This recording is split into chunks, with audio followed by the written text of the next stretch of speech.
This video demonstrates the effectiveness of cold fire multi-purpose fire suppressant against a Class B diesel fire. This was filmed at the Val Yankee Fire Training Center in Houston, Texas in cooperation with the Houston Fire Department. Across the country and across the world, liquid fuel fires are a constant threat of damage to lives, property, and the environment. Still, many major oil companies have a let it burn and we'll replace it later policy when it comes to fires with their rigs and tanks. We must assume that they just don't know that there's a safe, affordable, and eco-friendly alternative to let it burn. That alternative is cold fire.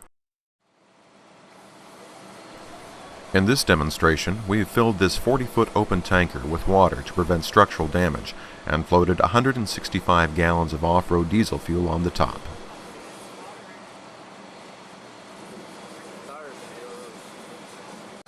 To attack this fire, the fireman on the left has a foam attachment on his regular attack nozzle. Cold fire is being inducted to his line at the truck at about a 6% solution. To his right, the fireman is spraying straight water onto the grass below the tank, as well as on the containers to the left to prevent structural damage to them from the extreme heat. To his right, hidden behind the massive clouds of black smoke, is another fireman aiming a cross-stream that will help direct the foam into the tank. Watch how quickly cold fire works to put out this raging inferno. Again, see how the black toxic smoke quickly turns to white. Cold fire is one of the only advanced wetting agents that works like a foam. With any standard foaming nozzle or collar, cold fire can make a thick blanket of wet foam. It can also work with calf systems and proportioning systems. It took only about 40 seconds and less than 8 gallons of cold fire at a 6% solution to completely put out this fire. Immediately after the fire, I wanted to show the extraordinary cooling abilities of cold fire. The top edges of this tanker were still extremely hot.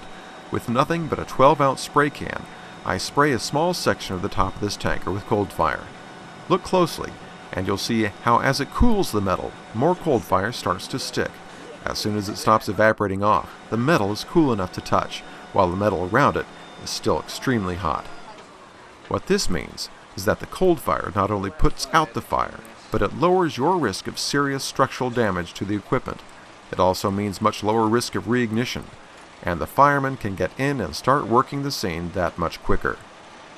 Getting the fire out faster also means less water usage, less cleanup, less diking, and less hazmat hassles. It is the perfect solution for industries needing to protect their investments of millions, even billions of dollars.